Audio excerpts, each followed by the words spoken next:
Here live from the Bosch. I'm here with the star of this ball game, Quincy Carter, and taking a look at the stats before we talk about anything else. Quincy, 22 points, 7 assists, a season high for you, 5 boards, and 4 for 8 from beyond the arc, 6 of 11 from the field total.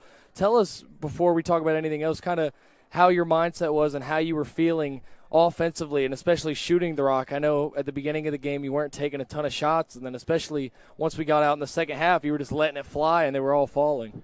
I just let the game come to me. I know early on the shots just wasn't there. They were playing good defense. They was being honest with me. But second half, started making the right reads. Things started opening up, and we just started hitting. Absolutely. So, Quincy, I want to talk about this one pass you had. I think you know which one I'm talking about, the full court pass. I know your dad was a quarterback at the University of Georgia. I said on the broadcast that we could see it. That was beautiful. And, of course, like I said, 22 points. You scored the ball well. But your passing was what really impressed me. You seem to be finding the open man every time. And talk a little bit about that unselfish attitude. And what does it mean for you to be a great passer and not a one-dimensional scorer? I mean, in our offense, we got counters to everything. So if they take one thing off, of course I'm gonna hit it. And I played PG growing up, so I'm gonna always make the right read. So that just kind of came natural to me. So in the game, when I do see the right things opening up, I'm gonna go ahead and hit you. And you gonna get an easy basket.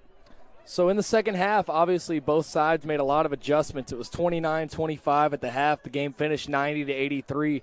Talk a little bit about the adjustments that you guys made and the adjustments that you saw from North Carolina Wesleyan. What were they doing different against you guys' defense in the second half? Second half, they just started driving over and over again. They noticed we were showing little resistance with them coming to the basket, so they just put more pressure on the basket, was making it tough for us to stop them from getting downhill. Absolutely. And so one key stat that you guys had, you won the rebounding battle 36-27. North Carolina Wesleyan, the number one rebounding team in the conference. Was that something that Coach Burgess and Coach Leathers were preaching to you guys going into this game, that you guys were going to have to control the glass? Definitely. Shout out to Coach Miles, because he definitely was on this the whole week, making sure we know the box out, make sure we find the body, and just be physical the whole 40. Did this game kind of feel like an NBA Jam game? All the highlights in this game. Threes were flying. There were crazy dunks. There were crazy blocks. How exciting of a game was this for you as a player, especially beating Wesleyan, who you guys fell to all 3 times last season? It was definitely exciting because we know the type of team they are. They're going to come and compete and play hard, and those are the type of games we love. Absolutely. You guys starting to get into conference play. You've got 2 impressive conference victories in a row.